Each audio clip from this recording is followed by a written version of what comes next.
videito de aquí de la laguna. Entonces hacemos una un poquito más de cerca.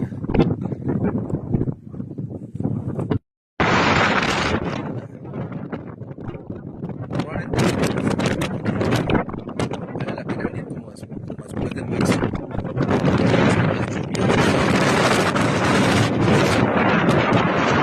Esta agüita tan cristalina se ve deliciosa. Y luego con esta vista. Ya nada más.